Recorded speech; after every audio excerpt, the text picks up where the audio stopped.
இயேசு கிறிஸ்துவின் இன்ப இனிய நாமத்தில் வாழ்த்துகிறோம். இன்றைய வேத வசனம்: இப்படி இருக்க ஒருவன் கிறிஸ்துவுக்குள் இருந்தால் புது சிருஷ்டியாயிருக்கிறான். பழையவைகள் ஒழிந்து போயின, எல்லாம் புதிதாயின. 2 கொரிந்தியர் 5:17. Today's Bible verse: Therefore, if anyone is in Christ, he is a new creation. All things have passed away. Behold, all things have become new. 2 Corinthians chapter 5 verse 17.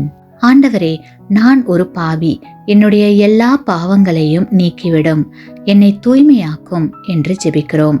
பரிசுத்த ஆவியானவர் நம்மீது அசைவாடி நம்முடைய உள்ளத்தில் மண்டி கிடக்கும் ஆகாத குணங்கள், பாவ சிந்தனைகள், பாவ செயல்கள் போன்றவற்றை நீக்க வேண்டும் என்று உணர்த்தும் போதும் செயல்படும் போதும் முற்றிலுமாக அவைகளை களைய நாம் முன் வருவதில்லை.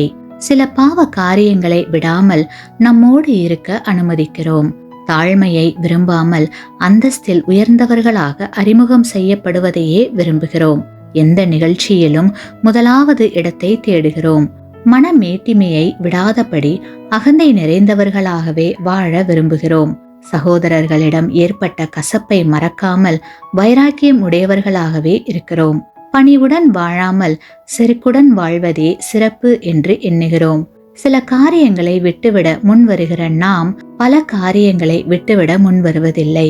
கிறிஸ்துவுக்குள் பிரியமானவர்களே, நம்முடைய ஜென்ம சுபாவத்திலிருந்து நாம் முற்றிலும் மாற்றமடையாத நிலை கண்டு தோற்றவராக பெருமூச்சு விடுகிறார் ஆவியானவர்.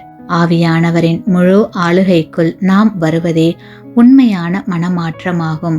அவ்வாறு மாறுவதற்கு நம்மிடத்தில் காணப்படுகின்ற அனைத்து இழிவான குணங்களையும் பாவ செயல்களையும் முற்றிலும் விட்டுவிட வேண்டும். பழையவைகள் ஒழிந்து எல்லாம் புதிதாக வேண்டும். ஆமேன்.